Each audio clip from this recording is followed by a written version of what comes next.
Good morning, everyone, and thanks for joining the Column EDC Coffee Chat, Coffee with Colleen. We are excited to have our team member, Rebekah Miller, share a bit today about the work that she does at the Apex Accelerator. But before she gets going on that, I'm gonna just do a few housekeeping items. And that's if you can keep yourself on mute so we don't inadvertently pick up background noise, puppies barking, all that kind of thing.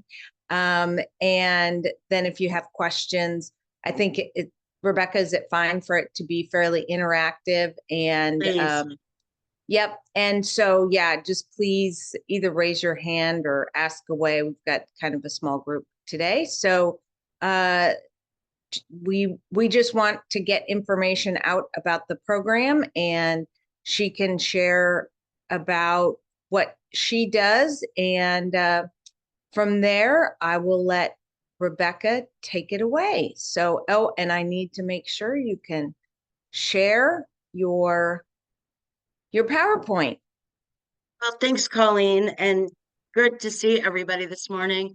I was pretty sure it was only going to be staff showing up because, like, who knows what Apex Accelerator is and how could it possibly ever affect me? I had this very engaging, fun invitation that was supposed to go out in our newsletter.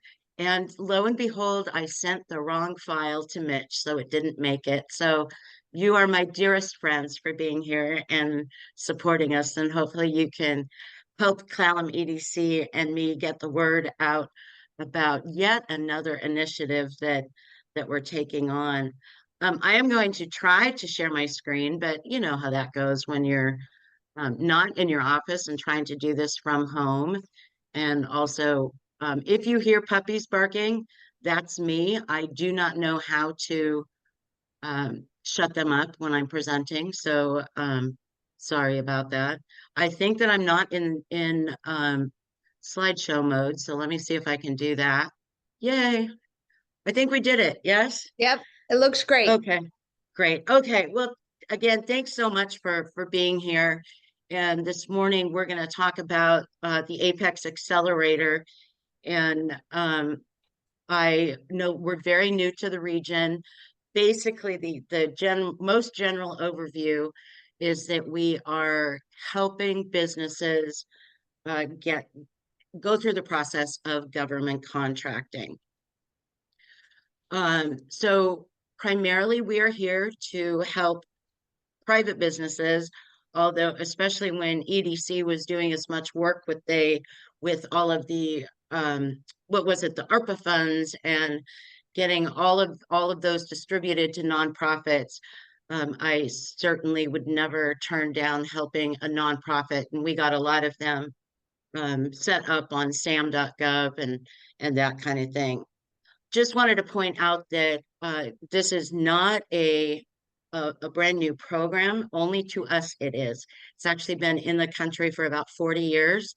And the program is funded primarily through the Department of Defense. I am not a Department of Defense employee, although they cover 85% of all of the expenses to Apex out here. So we're bringing in quite a bit of money from the outside, and we're always excited about that.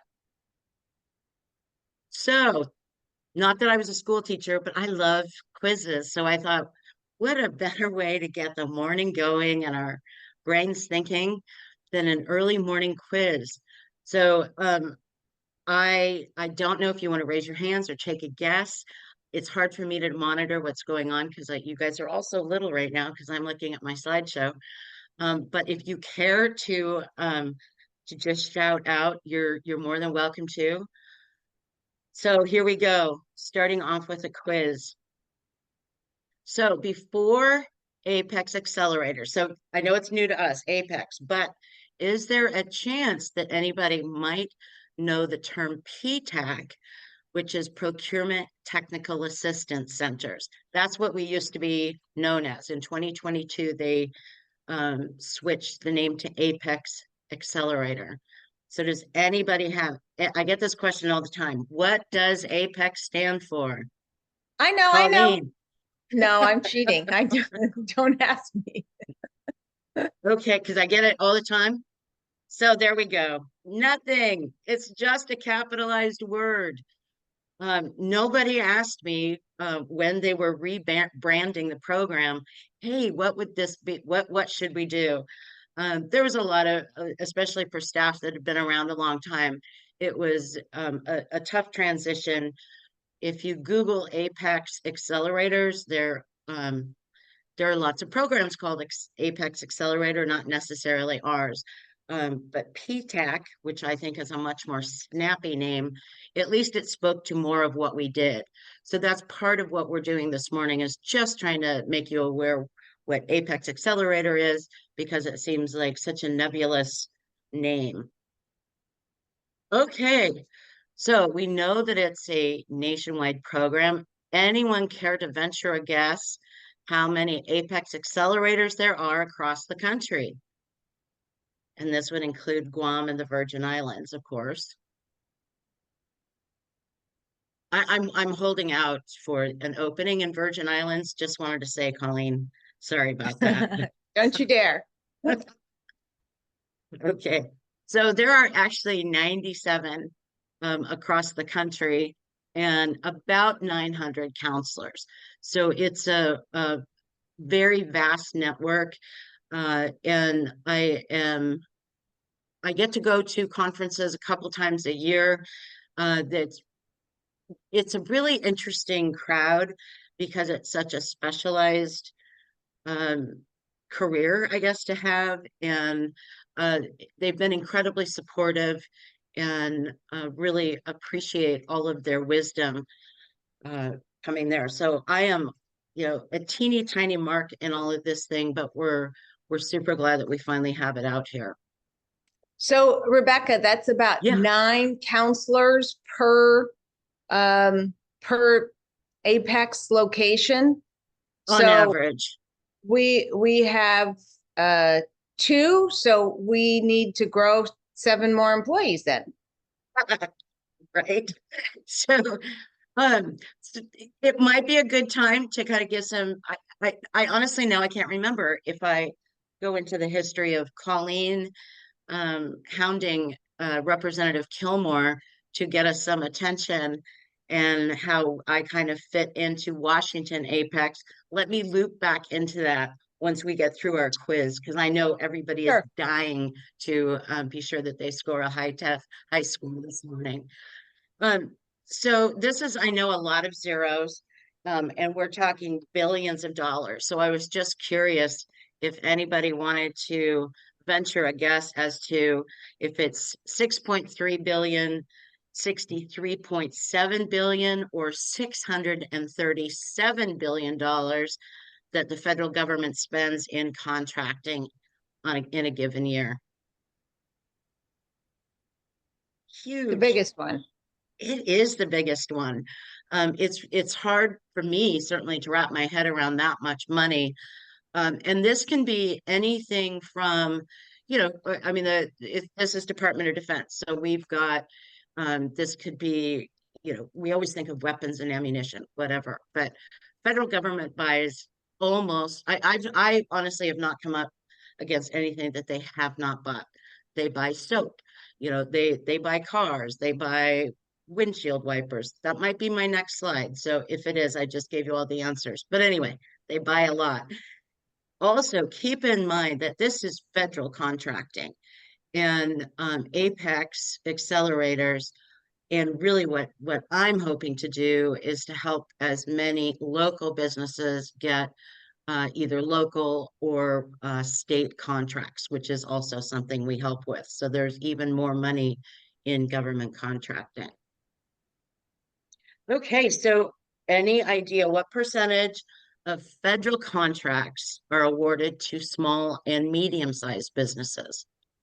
Probably 95%. What do we think? 64. Okay. Just to put you out of your misery, it's actually 95%. So that means the vast majority of that $637 billion goes to small and medium-sized businesses. So this is not going to, companies like Boeing or Microsoft. It also tells me that there is a lot of room in this what I would say ecosystem for businesses to get in the game. So question for you on that. Is Mhm. that based on dollar amount or number of contracts? That's not on my next slide, nor in my Okay. brain. No, it's a really good question. I guess I hadn't thought about it, where the dollar, but I can absolutely find out. That would be an interesting thing to investigate. And do you know the definition of small and medium-sized businesses that they use for this? Rick Yeah, asked that so in the if chat. if I did, you would I mean, if I knew that, you would not want me around because it would mean that I was an absolute weird savant. Um, if you know, has anybody heard, thank you, Pat, for laughing at that one, because and I'll introduce Pat in a little bit. Um, if you don't know what NAICS, that's what we call them, NAICS codes. That is an North American Industry industry classification system. classification system.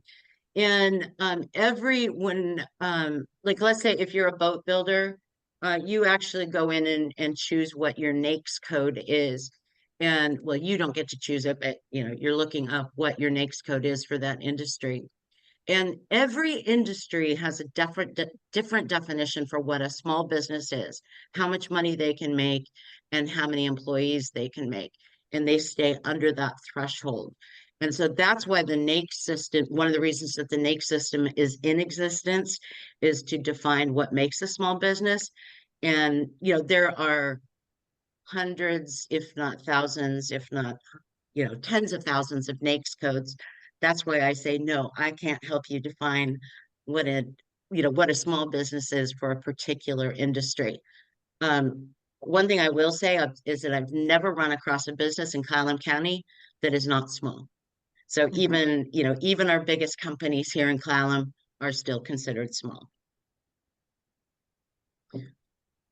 So what do we think? Is government contracting easy? No. It is a big old false. Although I cannot thank Colleen for this opportunity anymore. I had no idea what I was getting myself into. It's fascinating and frustrating and overwhelming and exciting. But it is nothing, it is just not easy. And I'm ever glad that at least, we've got organizations like mine that are out here to help businesses break into this arena. So just as sort of a background on so the test is over, by the way. I hope everybody scored 100%. Got your good vibes going for the day. And I think I only have so far one question that I need to follow up on, of course, from Colleen, and I'll look into the Sorry. money and percentages. No, it's great. We only learn from questions, so it is a really great question. And by the way, I'm not monitoring the chat, and I see some little bubbles, so cut me off if you need anything at any time. So this is what I have been spending my time with. I've been at EDC for I think exactly almost a year and a half. October 2022 is when we got the funding.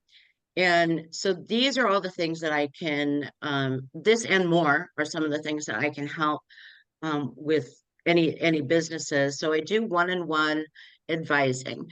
So you're getting just me, it's all confidential, customized. What do you particularly need? And certainly, this is a new world to me and I don't know everything, but I have an incredible network. And so if I can't get questions answered, that's usually a few days away, if not sooner, that I can get an answer. I'm guessing that most most people on this call have their businesses registered on sam.gov. And if you have had to go through that process by yourself, I'm sorry. I actually call it I'm doing battle with the dragon today. And so I've helped a lot of people just get through that registration process.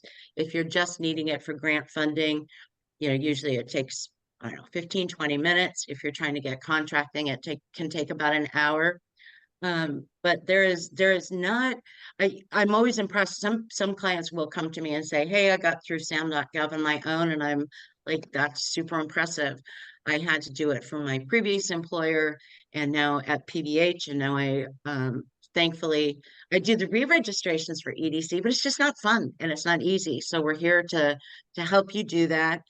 And if it gives you any sense of how much fun government contracting is, sam.gov is just like every other government website that I interact with. So it's they're just nothing's going to change. Our systems are just too big, and they're never going to get the overhauls that they could use. So I say, let me be your Sherpa. So that's what we're here for. Access And to you- training is, yeah. You go ahead. definitely have become an expert on sam.gov, Well, which is you know, great it's to have someone locally. a lot of repetition, and I still haven't gotten into what Washington Apex is, and if again, if I can't slay the dragon, then I've got somebody else that I can lean on, and both of us can escalate, and that happens too sometimes, where it's just it's unfixable on our end. Hey, We have Rebecca, access. Yeah, Mike. I just want to chime in. I was just going to say, I'm not sure what your experience has been or others, but our first, we've been on SAM now for about 9 years, but there's a cottage industry of people, of businesses out there that want to help you register with SAM, and for a fee, and they'll send you these urgent notices that the world's going to come to an end unless you call this number immediately. And it was, I got suckered the first time until I figured out, oh, no, you don't have to pay someone to do this. Yeah. But I assume your help is free. Should it be needed? But it was it was a lesson learned the hard way for me. And my help is worth every penny you pay, Dr. Maxwell. No, I'm actually writing it down, Dr. Maxwell, because you bring up such an excellent point, and about the fraud in the system. I will frequently get emails even from Colleen or Lori saying, is this legit or not? It is a cottage industry of fraud for sure. There actually are some legitimate companies out there that will help you get through the system. One of my very first clients, he had paid, I think it was about $2,000 just to get him through I mean, it's such a shame that people are out there doing that. But they're getting more and more crafty too. I kind of look out for them, but I even got one that went above me in it. And what it was is it was, blah, blah, blah at samgov.com. And I wasn't seeing the .com, but I saw samgov, and I was like, oh yes, this is legit. So, .gov. They now actually put Apex accelerators on the sam.gov websites as a place to go for help. But it's if you ever have any questions, you can certainly shoot us an email. You should never ever be paying for these you should not have to pay for these kinds of things.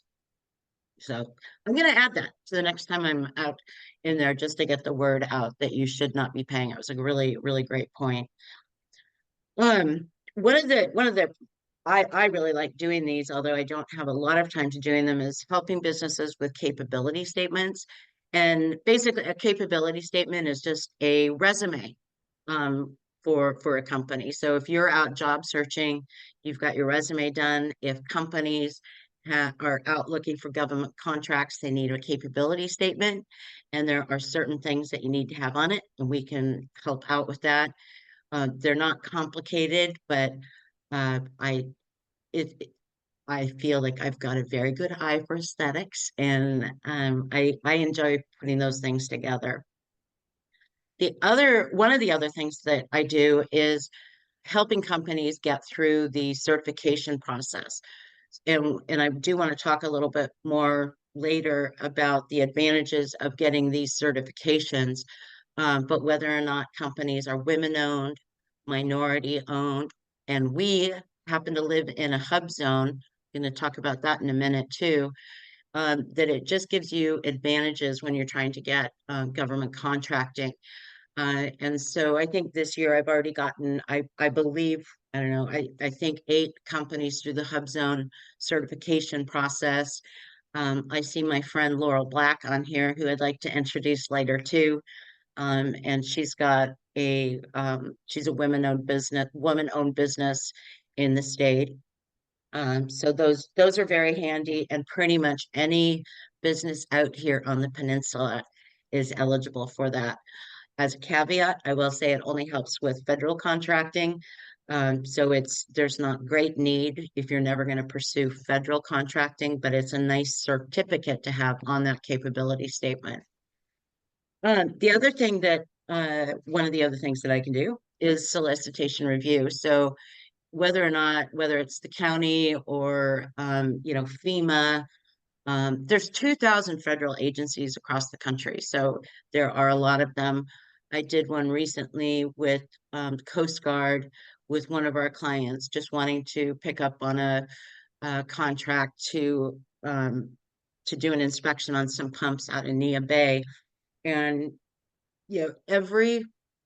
so there's 2,000 federal agencies, and I could never tell you how many contracting officers there are for each agency, and every contracting officer has their own way to do things. So the solicitations are not ever the same, and it makes it really difficult for people to get through. However, there are certain things always to look out for, and so that's something that I can help with. Not going to write it for you, sorry. But we also will review your proposal once you've responded to that solicitation, and can't guarantee, of course, that everything has been checked, but it's always great to have a second pair of eyes on it, no matter what. And then the other thing is market research. This is something we're hiring right now, a counselor, and hopefully this is something that they will love to do. But market research is not just about going out and finding the opportunities. And again, that's really the hardest, I believe the hardest thing about this whole process is where are all of those solicitations worth, $637 billion, or are, county solicitations or state solicitations. And so that is something helping you get up on rosters, and finding out where they are. But it's also about looking at, well, what does the government buy? Who have they been buying it from, and what quantity, so that we can really determine whether or not this is a good direction to go in. So there's lots more, but that I guess in a nutshell is some of the things that we want to, that I can help with. Okay, let me see if I can move on to the next slide. I don't know why I can't. Colleen left me. Not sure why it's not advancing. Well,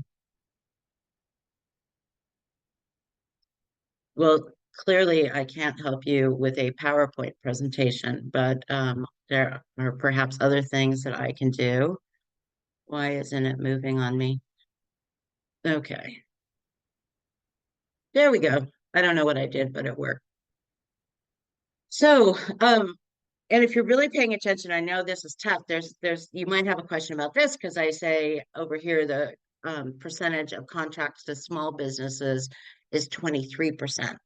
And earlier we talked about the fact that actually 95% of federal contracts go too small, but then there's a big and medium.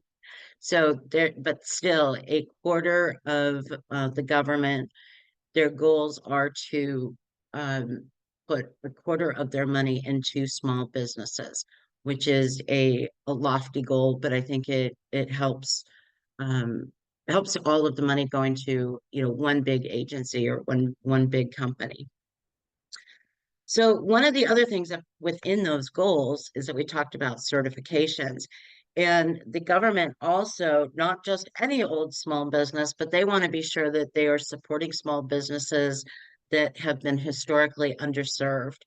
And so these are some of the certifications that a company can get if they qualify. Like I said, pretty much everybody is qualified as a hub zone here in Clallam County. And then we've got, and there's a typo here. It should be woman owned, not women owned. You don't have to have multiple women owning it. And then whether or not we've got, you can get veteran or service disabled veteran, and then the 8A program. And all of these are through the, through SBA with the Small Business Administration. Again, the processes just aren't fun. You know, it's just a matter of you know, gathering the right paperwork, being sure you can get through the websites, and that is something that I can help with. And Laurel, if you, I don't mean to put you on the spot. I believe you came into this whole thing already with your woman on small business certificate. Is that true? Yeah, I believe so. And like you said, it was quite the process. I did have some help from a PTAC counselor who is located in Eastern Washington, and it was very helpful. And I was really glad to when we got our very own counselor here, because it just makes it so much easier. When I was applying for my King County certification, you reviewed what I sent in, and you made some crucial points about what to change. And I did get my certification, and I'm very grateful for that. I will say that I think what Laura was doing is not selling herself in the best light. And perhaps that was humility, and just needed to be like, come on, Laurel, go out there and make this, you know, make this a little bit stronger. So I was happy to help. By the way, and I got a text, and it looks like my crew, their internet is unstable. So hopefully I can keep chugging away on this, but Colleen will get back to it when she can. Yeah, I'm here. Oh, there you are. I just made Lori the host in case I Okay. get knocked off again. Okay. All right. All right. Well, let's see if I can get to the next slide. Yes, yay, I can. So the Hub Zone certification is that it is an acronym. You know, sometimes we have acronyms, sometimes we don't. But Hub Zone certifications are for historically underutilized business zones. And so, you know, if there's one thing to be grateful for when you're economically disadvantaged, is that you can qualify for Hub Zone. So that's a plus, I guess. All of the companies are out here, I believe, would qualify for it if this is something you want to pursue. There are some rules, and we can, you know, go over that so your time is not wasted. I just got certified as a pre-screener for Hub Zone. It'll generally take, if you tried to get through the process, 2 to 3 months to get through the application. And I've had most of my companies get through in less than a week, which is really great. You don't have to sit around and wait for it. I wanted to mention too, I wanted to backtrack on the woman-owned small business. Those, my understanding is that I was at the conference in spring, so I was getting this, you know, from the tippy top, was that I think that there were like 7 people. If I'm getting my numbers right, they're really close. They might not be perfect, but they're close. There were like 7 people actually going through the queue of applications to see whether or not they were approved. And there were like 5,000 applications in queue. So the Wow. certification was taking 2 years to get. And so I have one company, they're actually in Port Townsend, that is trying to get it quickly, more quick. There's no way for us to, they don't have the same pre-screening program that Hub Zones do. But I think that there was a chamber of, like a women's chamber of commerce or something that might have a program, although they are going to have to pay for it. So I guess my point being here is that if you think you might ever want to contract, it's better to start the process earlier, because if you wait too long and that contract comes your way, you're never going to be able to get through the process quickly enough, and you have to have the certifications at time of application. So. And so Rebekah, just Roy had asked if we could elaborate on Hub Zones. And I think the importance of being Hub Zone certified is because there is a 3% set aside, meaning that if you apply to receive a contract, if you try to compete for it, you are a certified Hub Zone, then they may select you even though yours is not the most competitive application. Exactly. And thanks, Roy, for bringing that up, because the whole point of getting these certifications is that when it goes out to bid, the government is going to look first at those certified companies. And if there are enough of those small businesses with certifications competing, it's basically your application goes to the front of the line. And with Hub Zones in particular, I believe it's a 10%, because the government, of course, you have to still have a competitive bid, but with Hub Zone, your bid can actually be 10% higher and still be considered the best, the most competitive bid. So, but Roy, if you've got any, I don't know if you want to pop up now, if you've got any other questions, or we can circle back to them later if you come up with anything else. One of my initiatives that Roy, frankly is, you had hold on real quick, Rebekah. Roy, you had a follow-up question? Yeah, I was on mute. Pardon me for just jumping in. I just want to thank you for that clear explanation, because I was trying to understand that criteria. I worked with the development project in Whatcom and Skagit County when they laid off Intalco and Georgia Pacific. And so all of our resource elements in building a platform for supporting workforce development really required a comprehensive list. And so I appreciate this connecting with FEMA and Homeland Security. So that's all clear. Thank you very much. Good. I'm glad. Rebekah, it almost sounds like you want to be Hub Zone certified before a disaster happens, or you're not even going to be looked at. I mean, is that the case? I'm sorry, and Mitch, you kind of cut out. Did you say it was disaster related? Yeah, it sounds like you want to be certified before a disaster happens in Hub Zone. Is that correct? Yeah, so actually Hub Zone is for any contract. And my slides kind of flipped. So that's, with one of my other initiatives. But I am trying to think. So I'll put it at like Platypus Marine. They're right down, a couple blocks away from where we are. And Platypus is a Hub Zone small business. And so when they're getting these government contracts, they're also providing, of course, a great product, but their government contractor, the contracting officer gets to say, hey, look, I get a check mark because I just got a Hub Zone business. So there's an incentive because the contracting officer is, getting a pat on the back, meeting his goals. I don't mean to be glib about that whole process, but they're meeting their goals, whether it's disaster related or not. Gotcha.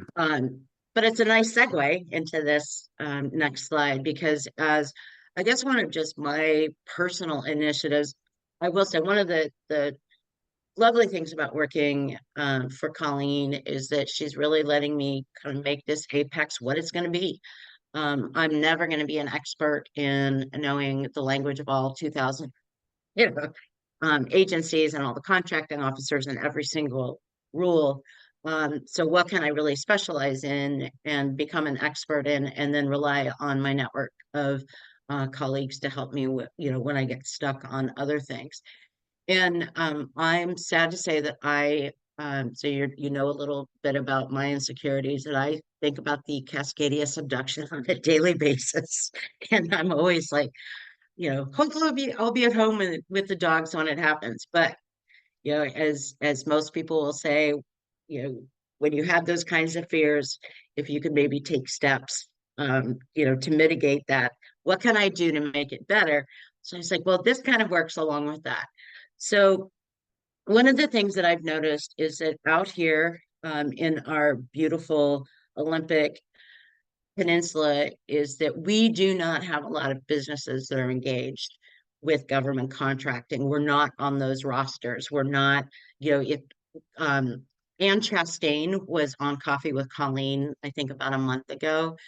And yes, they do have their own network of places where they could be reaching out. But as a whole, when something happens, like think of all the contractors that we have out here with heavy equipment. If they're not registered in sam.gov ahead of time, there's no mechanism to pay them. There's no way to find them. And so I've been trying to recruit businesses to at least get in the system. And then on the disaster response, there's a little check mark in sam.gov so that so that you can get paid and that you can be found. And so I don't know if that answers your question, Mitch, but it is one of my kind of little side things.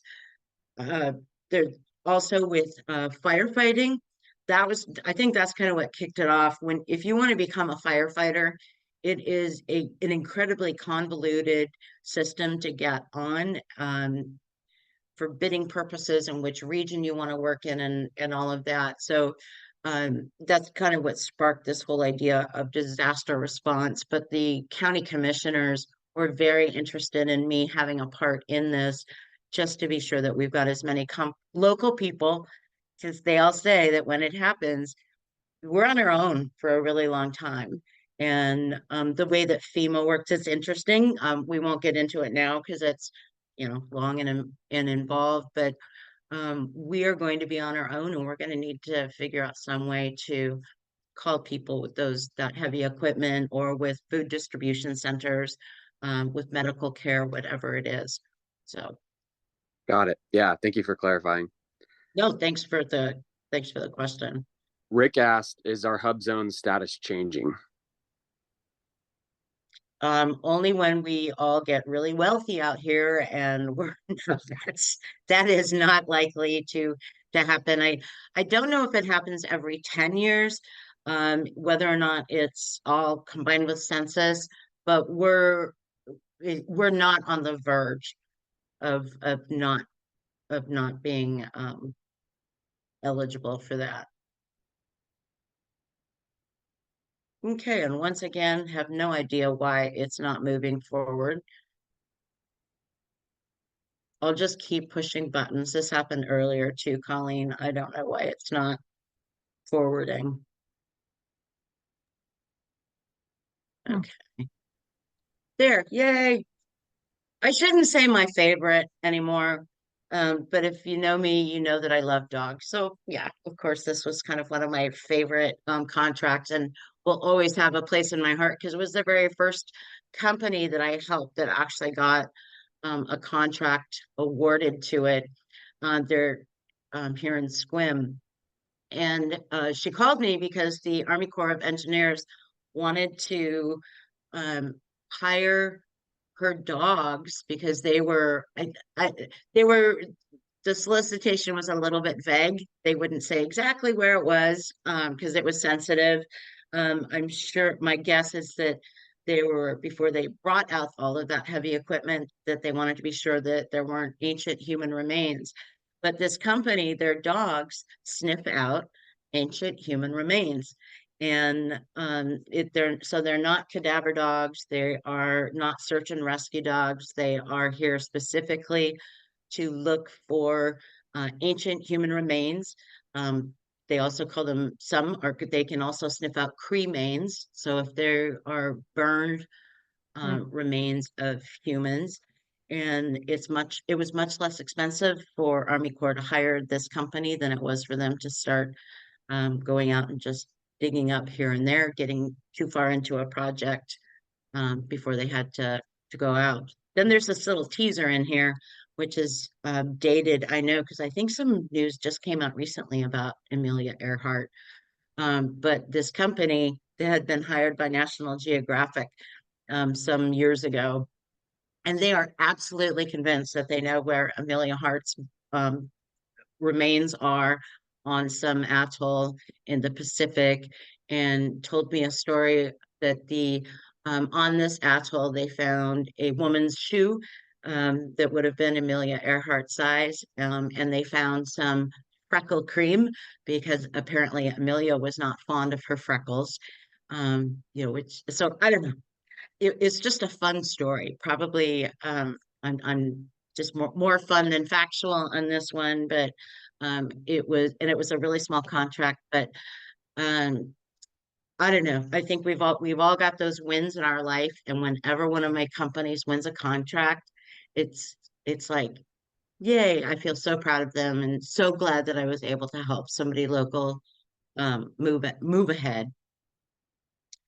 I should have mentioned right off the get-go that North Olympic Peninsula, so this means that I'm covering both Clallam and Jefferson counties, and we are simply here to help any company so that they can move ahead, so that we have a stronger, economically viable and vibrant economy out here. And that's kind of the end of that. So I'm going to stop sharing, because you don't really know the magic of Colleen being able to present and monitor the chat and all of the other, but I can't do that. And I would love for this to be more interactive. Couple of people that I just wanted to be sure that and hi, Colleen Robinson. Let's get to your question in just a second, because I wanted to introduce Pat Oda, who works for Neely Construction, and Colleen and I got to meet with him and the owner Mitch and Corey as well here in Swim. And Pat, you've done some government contracting. Isn't it fun? It is. It's like anything else, though. Once you learn the protocols required, it gets pretty simple. But there is a learning curve to government contracting. So, yes. And Well- Pat, as a prime contractor, you sometimes hire subcontractors. What types of subcontractors would you typically hire? Pretty much all of the trades except carpentry. We normally do carpentry ourselves, but and carpentry would cover forming concrete, that type of thing. But we normally do that with our own forces. But we have subcontracted some of that work out in the past too. So depending on our workload. Gotcha. Yeah. Yeah, it's I think one of the interesting things about this job is,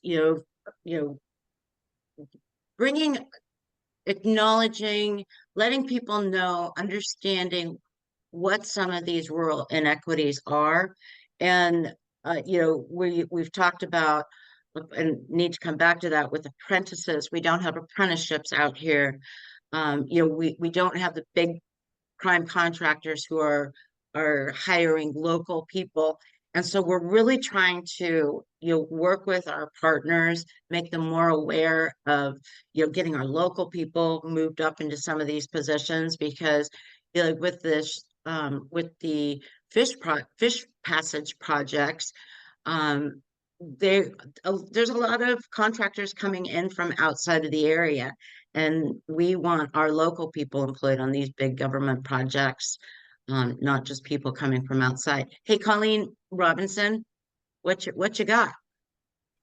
So my question is, tagging along Dr. Maxwell's of paying a company to register you, which you should never have to do, but there is a fee that is associated with getting a SAM.gov license, or No. not? No, not at all. Not on that one. So when you're registering on SAM.gov, you're just getting a UEI, a unique entity identification. And then kind of, if you're wanting to do government contracts, then you're, putting in your account number and who owns the company and that kind of thing, but there's absolutely no cost. If you're thinking maybe about business licenses, but with SAM.gov, there's absolutely no cost. Gotcha. Thank you. You bet. And one of the, I'll say too, because I see, with Colleen, I meet some really interesting people too. The government is desperately searching for number one manufacturers and then innovation. There's a whole program, more acronyms. I'm just going to say SIBR SITR. I haven't come across companies out here that might be good for that program, but there are a ton of government programs to help companies with innovative ideas break through. One of the people that I got to meet with last week happens to be in the building of housing business, and I've gave his information over to Colleen Robinson to see if it's something that Habitat would even be remotely interested in. And I know this is going to blow your mind, but they can, once they're going, they will get 30 houses put up in a 2-week span. So that is pretty astounding, and I'm in touch with him, and I've told them, like, let me vet him. It almost sounds too good to be true, but they are looking for government partnerships and a place to build these kind of concept houses that are good for the environment and blah, blah, blah. It's not really my wheelhouse, but I figured, hey, if I'm meeting people that are really interesting, then perhaps hopefully that will be good for the community. Laurel, did you have a question? Yeah, I think that your everything you do is hugely helpful, but to local business and therefore to the whole community. But the thing that I was wondering about is, what effect does having to deal with prevailing wage have on the people that you're trying to help? Do you have a way to mitigate that, push back, or how do you deal with that? That's Colleen, I'll tell you, is working on that so hard. And I don't know, Colleen, if you want to talk about kind of what your efforts have been. There's actually a prevailing wage survey out right now. So there's prevailing wage applies to state and local government contracts. At the federal level, it's called Davis-Bacon wages. So it's a whole different set. And if there's both state and federal money involved, then you have to go with, for each occupation, whichever is the higher rate. And so the way the state sets prevailing wages is that the collective bargaining agreements that the unions negotiate with AGC, the Associated General Contractors, that's out of Seattle, they negotiate a collective bargaining agreement that, lo and behold, when the state changed the law to say that instead of doing surveys per county to set prevailing wage rates for every occupation, we will instead use collective bargaining agreement rates if that collective bargaining agreement between the union and AGC covers a particular county. And what happened is those agreements suddenly became much larger geographically. Like Clallam County wasn't under collective bargaining agreements for several different types of occupations until that law changed. And then suddenly we're under this collective bargaining agreement. And so our wage rates went up dramatically, which cost and it's good and bad. It costs the local governments a lot more to do projects. But if local people were getting hired, I think we all would be absolutely happy with local people getting paid well. But the problem is that because we don't have apprenticeships out here, what ends up happening is the contracts go to companies from outside of our area and they bring in people. So it's kind of the worst of all worlds. You've got our local taxpayer dollars paying really high rates, more than what truly is a prevailing wage rate of our county for a particular occupation. And the people that are getting paid that very, very high rate are people that don't live here. So it's a problem in my view, but the process is really established and controlled at the state level, and the unions are really influential with the legislators, and this understanding of how it's impacting rural communities has not really become very widely known. So we're trying to work on that. What we want to do is get more people locally to be able to receive these high wages that are being paid for by our local public tax dollars.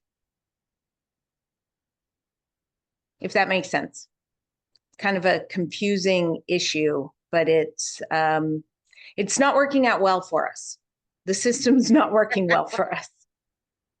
Yeah, well, and I want to say too, Matt Hewish was on the call earlier. Nathan West has been incredibly supportive of this program.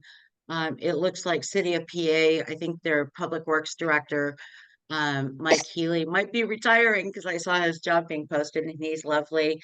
And I can't wait to be Matt's new staff as well. But I think the other piece of this, yes, it is about me going out and helping these businesses get ready to contract, but it's also me working with our local governments on how they can make themselves more accessible. And I've done a couple of, I've hosted a couple of trainings put on by MRSC, which is Municipal Research, something or other. Service Corporation. Thank you. Acronyms. And it's, we have a stake in helping our businesses that way also. And there are some great practices that our local governments can use, and hopefully to be a partner with Apex. I would love to become an advertising arm for you. Those are things that I can do. If you've got projects, forecasting, I'd love to know about that so that I can start looking for companies that might be interested in doing those things. It's just been a long year and a half. And so, prepare your staff, Mr. Hewish. Once they get settled, I'll be coming out and, seeing how I can be helpful to you, because I know you want the best contractors, and I'm guessing that you would like to hire local as often as you can. And Roy, I'm sorry, I know your hand's been up for a while.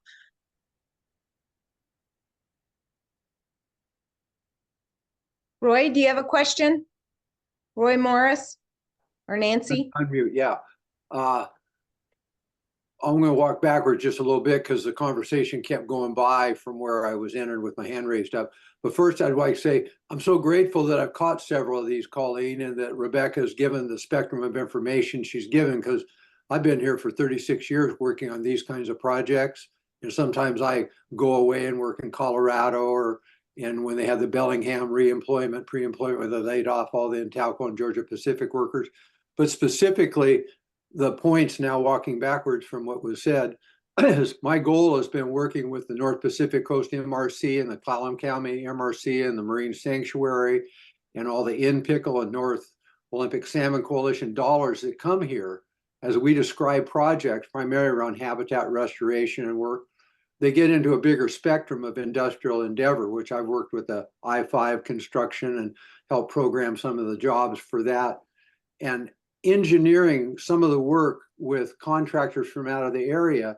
One of the provisos I was trying to put on a contract or an RFP when we proposed it for some work for North Pacific Coast lead entity to redo some fish habitat and fish barrier removal was that any contractor from out of the area that we didn't have anyone to meet that need would have an apprenticeship feature to it that local people through Peninsula College or whatever job training entities we as well had would be associated to the project in a way that they would be apprenticed and tag along and learn how to make the schedules for 45 trucks of gravel to arrive, or rather than one location to bring out a lowboy with a culvert on it with a crane to swing it in, that we had 4 sites that we could do when we brought all those culverts out. We could do them all in 3 days rather than one week and one next month. And that overhead accrues, and we're paying out of area contractors to come out and bring stuff here back and forth, where if we brought them out for a series of jobs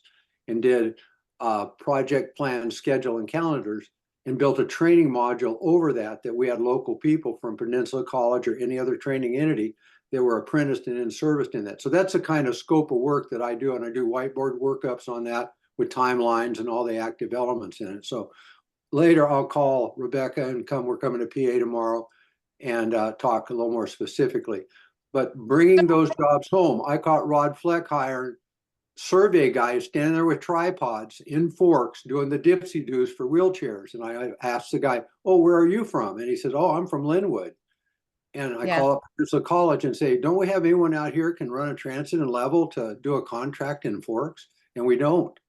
Okay. Yeah. So Roy, my question for you is, are these formal apprenticeship programs or are these essentially internships? I'm gonna meet with Susie Ames and we're gonna talk about that, and then we'll go from the college. Because my experience is working with Western Washington University, Bellingham Tech, and Whatcom Community. So what we've experienced is that, you know, in order for it to be a true apprenticeship, which is now required, I think on July 1st, 15% of all labor hours will have to be apprenticeship utilization hours. But in order for it to be a true apprenticeship, it has to be approved by the Apprenticeship and Training Council. And that takes 2 years for a program to get approved. You can call it an internship, but apprenticeship with a capital A that is a legal entity, a legal program that's been approved by the state is a really difficult process. And Bremerton recently tried to get one approved. They worked on it for 2 years. They had to hire 2 different attorneys, and in the end they gave up and they couldn't get it approved because the existing apprenticeship program said, we don't want the competition. So anyway, that's not enough rain on my parade, Colleen. That's not enough rain on my parade to slow down the apprenticeship concept. You know, I work on log projects. It took 13 years to produce Running Start, 2 years to get schools. So I think it's great. I've been here 36 years, and each one of these projects require a scope of work that takes as you said, 2 years in lawyers, whatever it takes. And that's what I'm into crafting. I'm not into saying, oh, darn, it's so hard, this apprenticeship idea, we can't do it. We need to do it, and we need to figure out how to do it and with who to do it.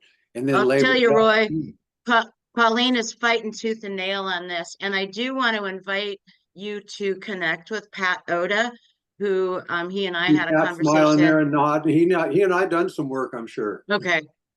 Because I think what Susie may tell you, because we've been working on this together, trying to get the CITC, the Construction Industry Training Center, to start a program in Peninsula College. They were there for one semester.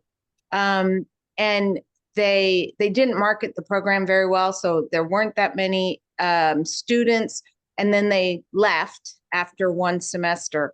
But we are trying to figure out how do we get some apprenticeships here, and we would really like to see that. But in the absence of having a formal apprenticeship program, we've been working on internships that doesn't meet the mandate from the state government for apprenticeships, but we are trying to figure out this nut, and I'd love to talk to you and work with you about it. But boy, we just keep on hitting barriers, and we need to have enough critical mass for the classroom work to pencil out financially, and we just haven't had enough demand to support these one-off programs. We need consistent demand over time. So we're working on it. We're not giving up. Susie's a great partner in this as we move forward. Yeah, I'm grateful she came from a trades background. I work with community colleges and skill centers all over the state. And the apprenticeship is, like you say, a long road to hoe, and the intern is an appropriate intermediary element to add to it. And that's a feature that's not yet grafted onto the new natural resources curriculum that's implemented at Forks. I toured with that group the other day and looked at the scope of their curriculum, their field trip, and they do not have a concept for internship interface except with Jill Silvers with a 10,000-year institute. But those are the things that take really complex planning and long-term arrangements and butting your head like, I don't want to throw the big Roy did this thing down, but 13 years to produce running starts. And we had 3 WEA presidents stay in our house. We traveled to Boston and New York with them. It took a long time before WEA would roll over to market share distribution, where federal or state dollars for education has saved $1 billion for people in Washington state by their kids not having 2 years of college loans before they get to their junior year. And so those jobs take long. So we'll work on this. I'm glad this group, it seems like there's some substance in it.